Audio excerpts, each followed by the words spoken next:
try to deal with the situation as best you can. But in the meantime, I'll keep you very much entertained with great Kenyan music. Let me tell you, I found a great collection today. I'm just like, hey, so proud of myself because the amount of Kenyan music, all Kenyan music I've bumped into, I'm just like, oh, hey, I'm patting myself on the back.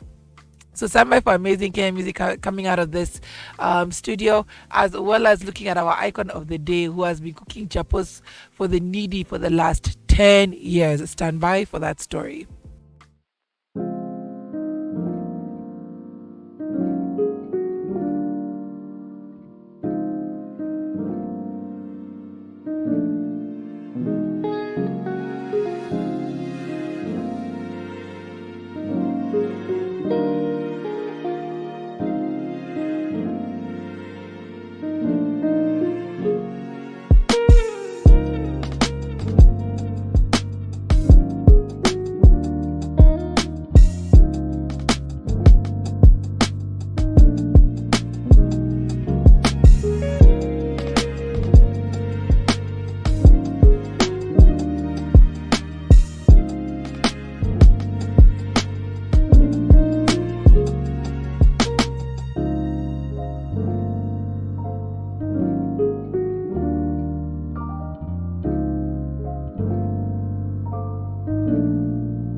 Toti with Gidi Gidi Maji Maji and Wiki Mosh. Wiki Mosh actually is the one who actually owned that song, but he never got to see it himself just because he got into a tragic accident where he got hit by a bus, and his song went on to hit and blow up the charts after he passed on. Of course, he at least left us with this amazing gem for us to hold on to and remember him by. This is the Kenyan Hour right here on Icon Radio, your number one entertainment plug, where we're all about your Kenyan jams this hour.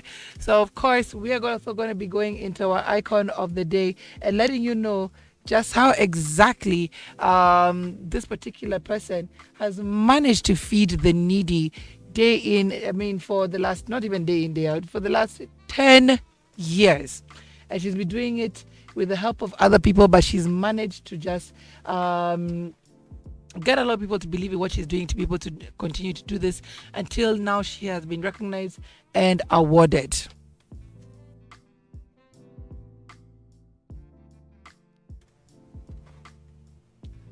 Right. So a lot that she has done. I remember particularly during the COVID time, that she particularly was highly active in making sure people were fed, especially people from the streets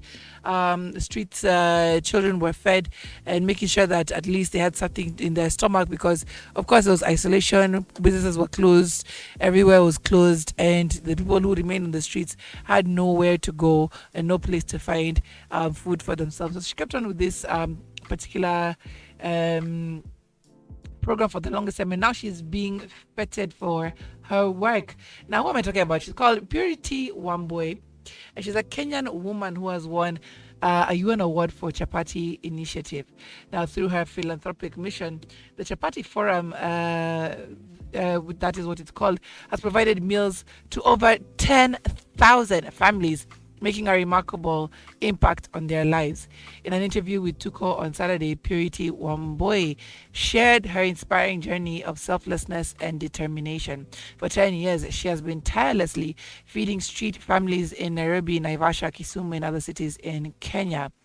However, her mission goes beyond just providing meals. Purity has also donated food carts to street families, offering them a tangible means to earn a living and reduce poverty in their lives. Now, Purity said the idea is to give these families something tangible to earn a living from, which has reduced poverty in a big way, and in a big way indeed. Now, she recently got UN recognition, and Purity's unwavering dedication to her cause has left an indelible impact on the lives of those who she serves. The positive change she brings has not gone unnoticed, as she has received several prestigious awards for her philanthropic work. One of her most significant achievements was winning the United Nations Humanitarian Award in 2020, a recognition that underscored the remarkable impact of her Chapati Forum.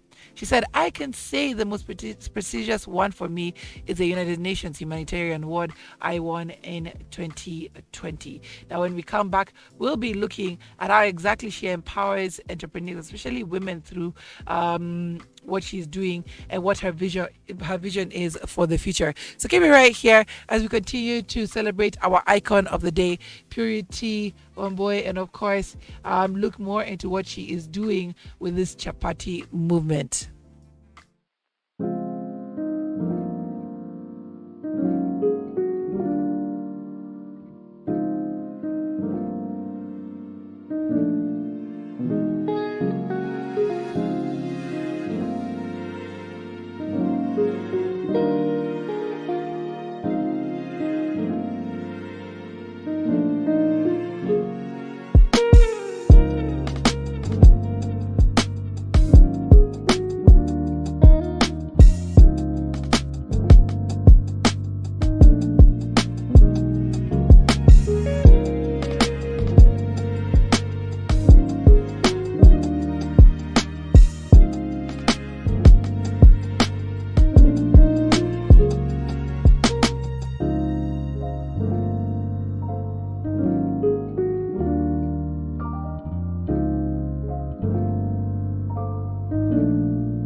fly.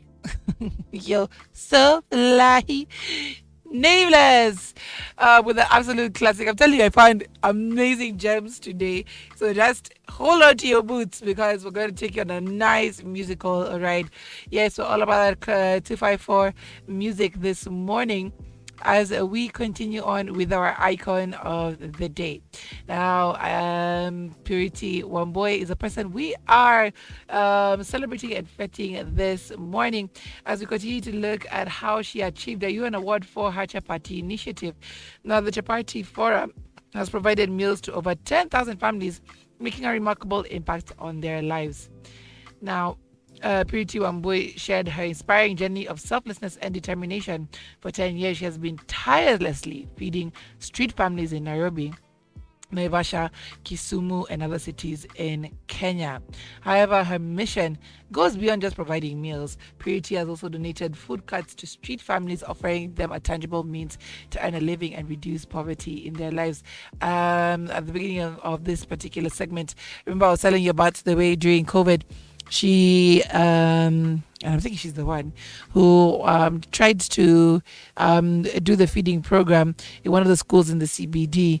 I think one of them, some people sabotage something like that. But she tried to make sure that the street families were fed, especially during a time when, everything was closed, uncertainty was there. Guys in the streets were not even just being considered, especially during that time of isolation and lockdown. And of course, they didn't have a way of fending for themselves because everything was just closed. But here came the Chapati initiative, and it did exactly that. It helped them, give them hope, but also food in their stomachs. And the positive change she brings has not gone unnoticed, as she received several prestigious awards for her philanthropic work.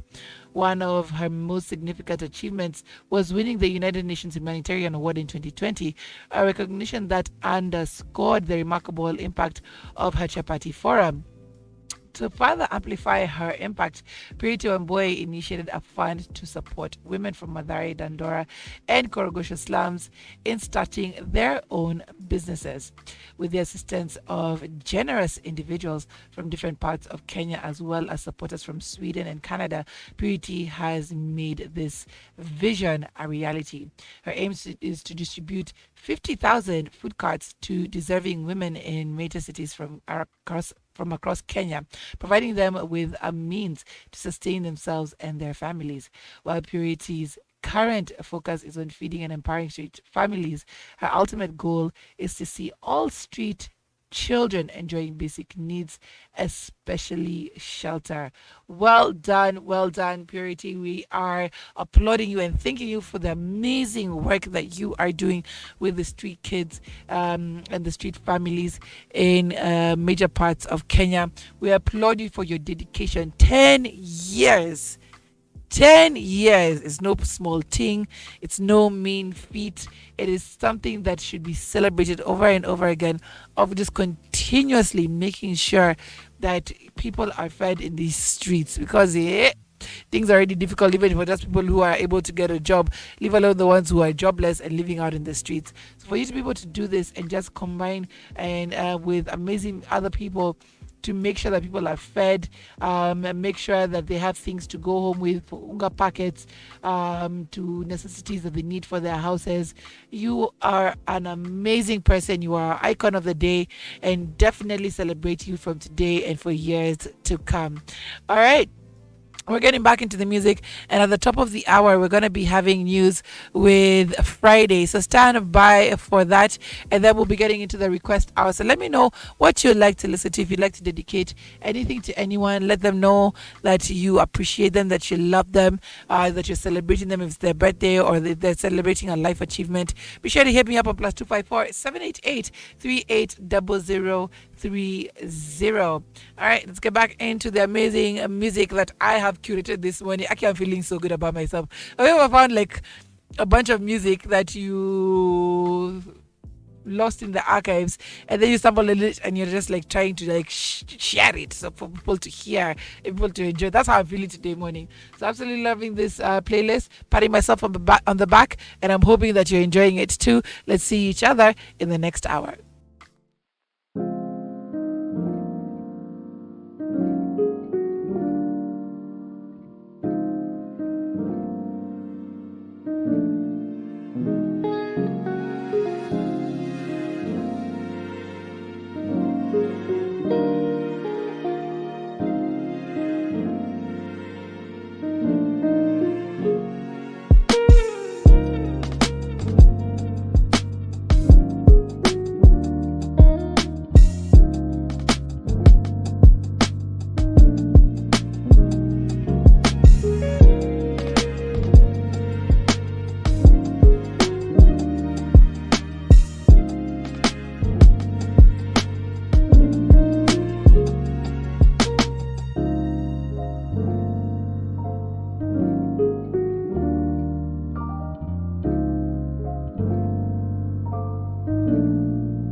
Welcome to Icon Radio News. I'm Fridaywood.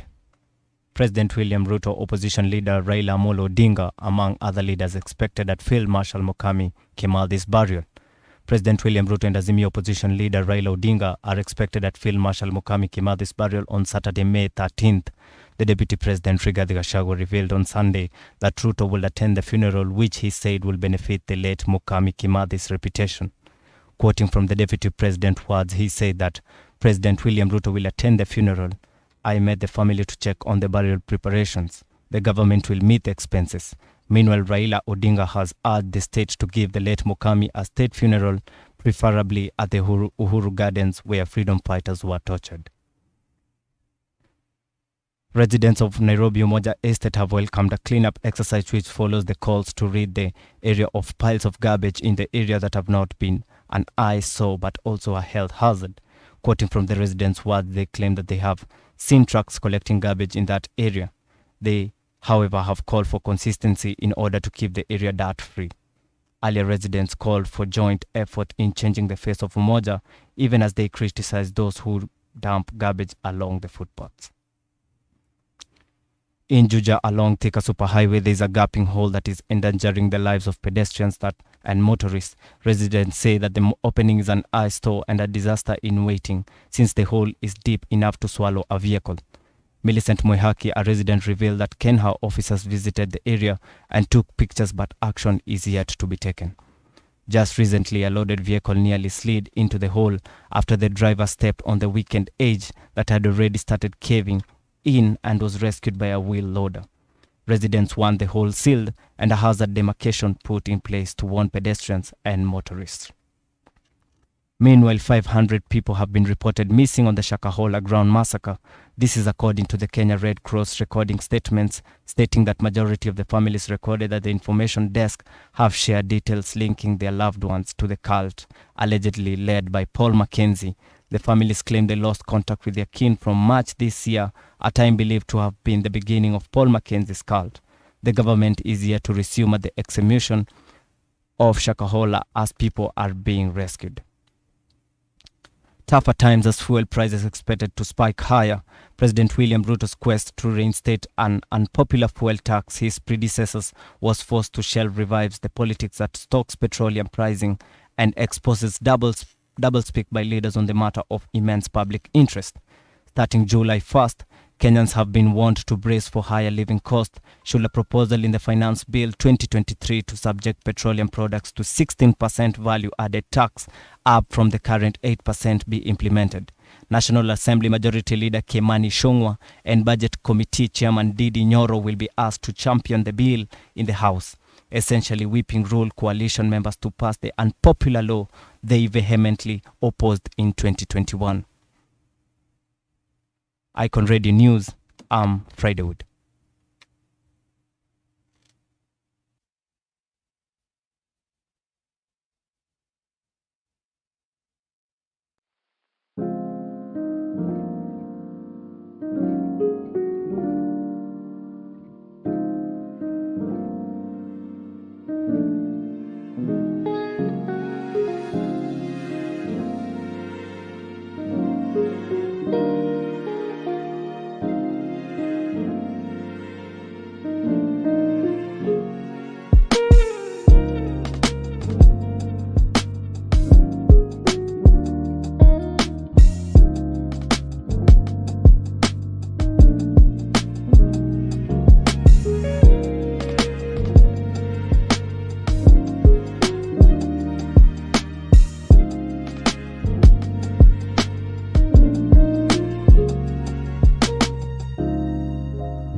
get played. I will play it for you all up until 10 a.m. Yes, so don't get too excited. Just until 10 a.m. But Pole. You can let me know what you'd like to listen to. I'll definitely play it for you right here on the Breakfast Jam, where we're all about your requests. And of course, you can hit me up on +254 788 380030 and on youtube.com/@ icon radio KE. Right, guys, let us get straight into some of the entertainment news making the headlines this week, actually from last week. My guy, Chris Brown. Anaekelewa vitu mingi. I think Kuku Joy will play for me. Please don't judge me after this, because the guy can't catch a break. Like literally, when I was looking at the headlines, I was like, "Oh, Chris Brown, not again! Why would you do that again?" So for Chris Brown, it would seem like he was. It was a case of a rumor gone bad. That is both for Chris Brown and Usher, as it was reported that he got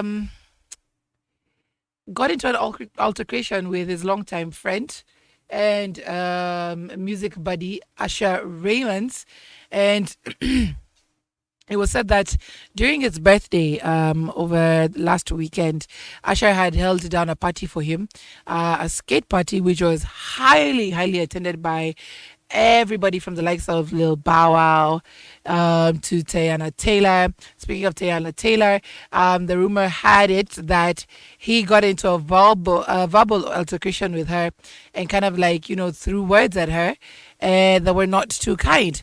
So Usher, being, the good guy that he is, tried to go and quail it and try to, get in the way of Tiana and Chris Brown and try to get him away from that particular situation.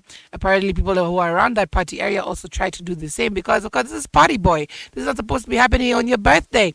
But I guess it's your birthday. You can fight if you want to, okay?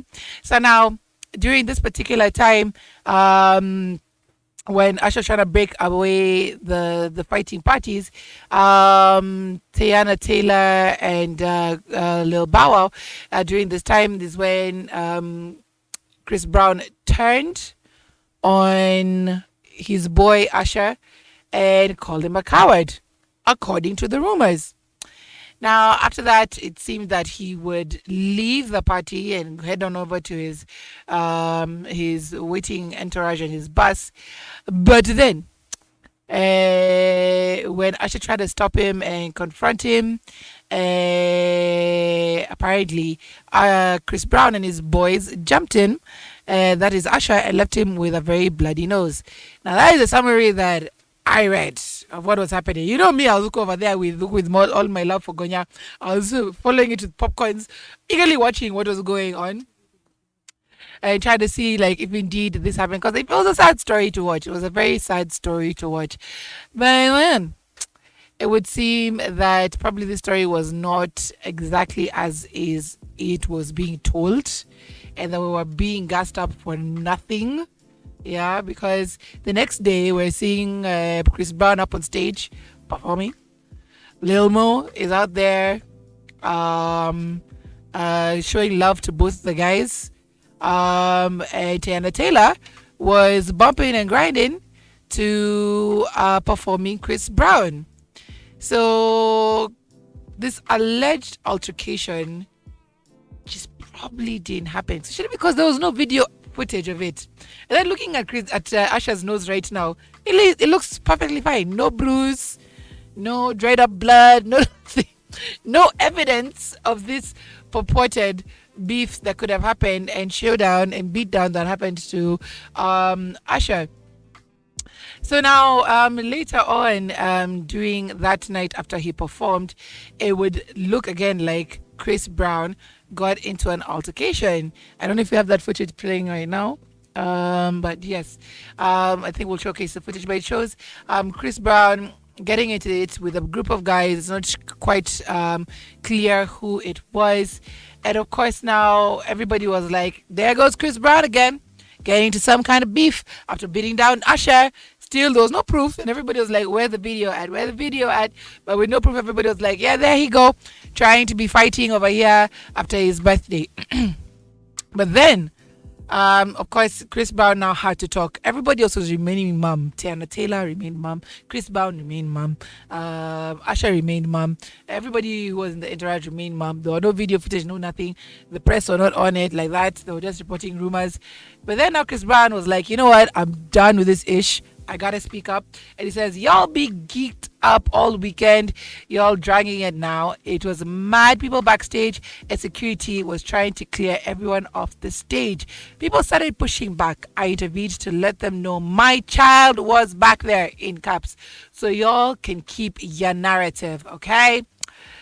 So he was not here for that particular narrative. He was not here for what was being spread around. He's saying y'all were being gassed up over rumors that were unsubstantiated, and he was not here for it whatsoever. Okay, so it would seem that a lie is a lie is a lie. And there was no such thing as an altercation between Usher and Chris Brown and Tiana Taylor. They seem to be love in that club. So y'all who are just waiting for that beef and then sitting back with their popcorn, ain't no story here, nothing to see here. Moving on quite swiftly. Speaking of moving on, let's get back into the music. When we come back, we'll be looking at more entertainment news making the headlines this morning as we get into 10 a.m. And remember to send in your requests. Show some love to somebody.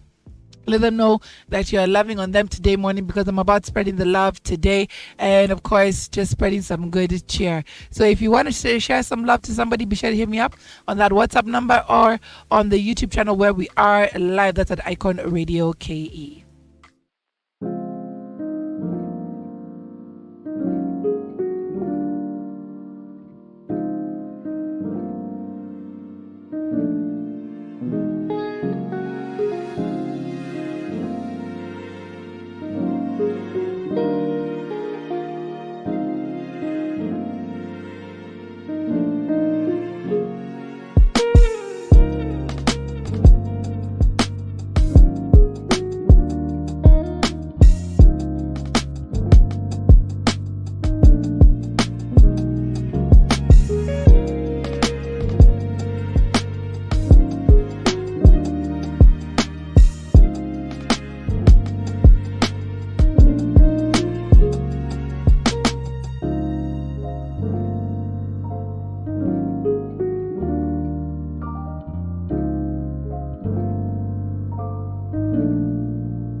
hour, and of course the Tuesday morning breakfast jam. Let me tell you, listening to that song just reminded me of watching Queen Charlotte. If you haven't watched it yet, oh, you need to watch it. Let me tell you, that one, before it used to be all steamy and stuff, but this one touched heavily on mental health. It touched heavily on people living with disabilities.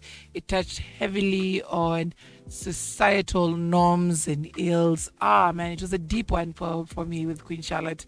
So if you haven't watched it, and I hope Hazel will be coming into 321 Action tomorrow to talk about it, then it's time that you did, because yeah, it was pretty deep. It was pretty deep. It wasn't like the other ones. This one was, it touched on a lot. It touched on a lot. And being that it's mental health month, it was really cool to see how they played it out in the form of a series, like especially the highly thing that is swept under the rug, and that is mental illnesses that people could be going through. So yes, it's right now on Netflix. This is not an endorsement, but go check it out. All right, now The Little Mermaid came out yesterday. The premiere rather happened yesterday in Hollywood. I remember this is one been long awaited mermaid, and it has been reminiscent of just a time that still shows that racism is heavily in full effect. Nobody in white America was feeling this sorrow of having a black Little Mermaid, because for them they want to still stick to these fairy tales, and they're still being racist people. Okay, so having her was a big controversy. I remember there was a meme of a little girl who was looking and seeing her in the trailers, and comes to looking at the camera and had this weird look on her face and asked if that was Whitney Houston. Lord, we don't all look the same. But there are a lot of people who are equally excited to see this particular rendition of Little Mermaid. Haley is quite talented musically, and of course it'd be interesting to see her just doing her thing in this classic tale. And now, what is The Little Mermaid? Now, The Little Mermaid is a fairy tale story that is a musical fantasy film directed by Rob Marshall from a screenplay written by David McGee. Now, The Little Mermaid follows a mermaid princess, Ariel, who makes a deal with a treacherous sea witch, Ursula, to trade her voice to human legs in order to impress Prince Eric, who is saved from a shipwreck before the time runs out. Plans for a remake from the 1989 Little Mermaid were confirmed in May 2016. Marshall joined the film as director in 2017, and much of the main cast signed from June to November of 2019. Production was expected to begin in London between late March, but between March and April, but of course, COVID hit during that time, so it didn't really happen until now. They resumed in 2021. Now it stars, of course, Hailey Bailey and Melissa McCarthy as Ursula. That is really dope. I really love Melissa McCarthy, so that's a really great. That was going to be a very good depiction of Ursula. If you've watched Little Mermaid before, you know that's going to be a treat. All the other guys, okay, I don't know them. I don't even know them. They're so young. I don't know these actors, but if you know, there's John Howard King, there's Simone Ashley, there's Jacob Tremblay, there's Jessica Alexander, and David Diggs, who plays Sebastian. So yes, it's something that you definitely needs to look out for. And of course, now that it has been released, there are reactions and praise for Hailey Bailey, astonishing Ariel portrayal, and question if the remake will live up to the animated original. Now, audiences have made their first trip under the sea for Disney's live-action remake of The Little Mermaid starring Hailey Bailey, with the film's Los Angeles premiere now concluding. First reactions to the musical have begun to hit social media. Ahead of its May 26th debut in theaters, Disney unveiled footage of The Little Mermaid at last month's CinemaCon. in Las Vegas, showing an early glimpse at Melissa McCarthy singing Poor Unfortunate Souls as Ursula. Variety also reported that director Rob Marshall and his husband, producer John DeLuca, held a private screening of the film with a guest list including Emily Blunt, John Krasinski, Matt Damon, and Ben Platt. Now, the musical features a soundtrack by Lin-Manuel Miranda and Alan Menken, who did the original in 1989. Now, critics and other contributors called the film charming but incredibly spotty. Now, Courtney Howard said, The Little Mermaid is charming but incredibly spotty. Haley Bailey, Jonah Howard King, Melissa McCarthy, Javier Bardem put their heart and souls into a film that can't escape its animated legacy. But when it leans into campy bonkers, yet limits its fantasy elements for no reason. So that's one of the best review. Simon Thompson said, endearing but uneven, The Little Mermaid doesn't deliver the magic of the animated classic, but there are plenty of creative touches from Rob Marshall to float the audience's boats. Haley Bailey and Melissa McCarthy are great. David Diggs and Aquafina provide solid comic relief. I'll read one last critic, Kristen, who says The Little Mermaid is filled with a few great performances from Haley Bailey and Melissa McCarthy, but it's mostly paint by numbers remake that isn't as good as the animated masterpiece. Of course, there's always a tend to look back at the animation, but it will not always reach their potential based on now reality, and that's because animation is painted in a fantasy world, so bringing everything to reality is not the easiest, and of course trying to make it as close to the animation as possible again is not the easiest. I till now have not watched the reanimation of Lion King in 3D in all its reality form, just because I do not want to mess up the image of my animation experience that I've held on for years. Like till now I watch the Lion King and I still manage to cry when Mufasa dies, and I still hold on to that kind of memory, so it's usually hard to transition. They recently talked about the way The Rock will now be doing a real life depiction of Moana, and he of course talks about it while doing that with his daughters. So I'm really curious to see how it will come up, because also Moana is an absolute masterpiece and has been held close to a lot of people's hearts, both kids and grown-ups. But having The Rock come back and reprise his role is still something that is pretty great. So this might not actually just fall through the cracks. But let's watch The Little Mermaid, both the animated and the real life depiction, and see if what the critics are saying could be just too harsh or could actually have a little bit of weight to it. But however, guys hit the red carpet yesterday. Haley Bailey looked absolutely beautiful in her metallic blue ensemble. We have Chloe Bailey also coming out looking like a yellow coral out there on the red carpet. We also have Kelly Rowland also trying to look like she's from under the sea at the village market with all those colors. Marsha Martin never misses the mark. Absolutely beautiful with that, seaweed looking kind of dress. She has what it looks like seaweed on her shoulders, but the dress looks absolutely stunning. We have Tia Mowry and Tamara Mowry also coming out onto the red carpet, also trying to give their depiction or their imitation of what could be seen under the sea. Not really feeling the outfits. The kids, however, look really, really stunning. We have also somebody called Trevor Jackson. I'm yet to find out who that is. He looks like a young Jason Momoa. And we have Eric Benet. Eric Benet never again misses the mark. He's always looking so good, looking like he's stepped out of the 60s.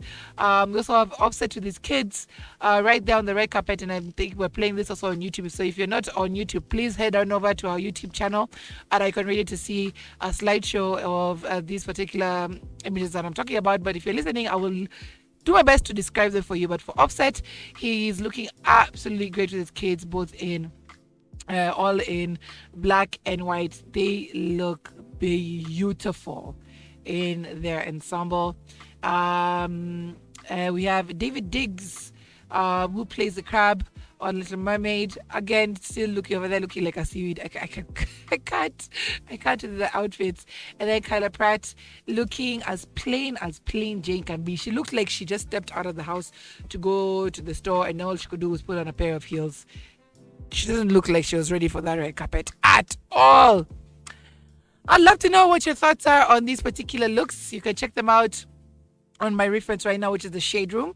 And you can also check them out on our Icon Radio KE YouTube channel. And let's wrap it up and let me know what you think about yesterday's red carpet looks of The Little Mermaid. All right, let's go back into the music. And when we come back, we'll be finishing off with the show and your requests if you send them in.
Fleetwood Mac with Dreams. Absolute classic right there as we close off the show. Thank you guys so much for being with us. Remember, later on, we're going to be having Nyokavi Kimari coming in with Afro Groove. Mad vibes for you as you get into that African music. So if you know you love that playlist, you have to be tuning like this. Let me tell you. Yeah. That is one of my favorite shows on the station because of just the amount of music that she puts in that is just straight from the vaults of just amazing African artists and amazing African artistry and Afro-inspired music. So you cannot afford to miss Afro Groove between 2 and 4 p.m. Then tomorrow we got new shows coming in. Okay, not exactly new for the Surge. The Surge is the resurgence. It is coming back bigger and better. We have myself, Hugh Skills, and a newbie to the group. She goes by the name Skylar Lorena. She's an amazing artist, amazing singer. She's also a poet. She is a tech a woman in tech. She teaches tech at a school. When you say, you can't even believe it's the same person. And she is a lover of rock. She's also been in so many amazing rock collection of music. So this is one star you need to be looking out for tomorrow, and exclusively on Icon Radio. We also have Ital Groove making its premiere on the 4 to 6 p.m. time slot. So, or rather 4 to 7 p.m. time slot. So if you know you're all about that reggae music, then Flows is going to be coming in just to give you mad vibes, mad exclusives. Like, let me tell you, this is one person who has all Jamaican artists on speed dial, and you're going to get to interact with them directly, live, right here on Icon Radio. I am so looking forward to what that is going to have to offer, as well as her coming in with that mad DJ skill and, of course, great reggae music to get your Wednesday going. So Wednesdays have just gotten a new life, and you have to listen to it right here on www.iconradio.co.k. I'll see you guys tomorrow. Have a great day ahead. I've been your girl, Myra Maloba, the Afropunk Queen.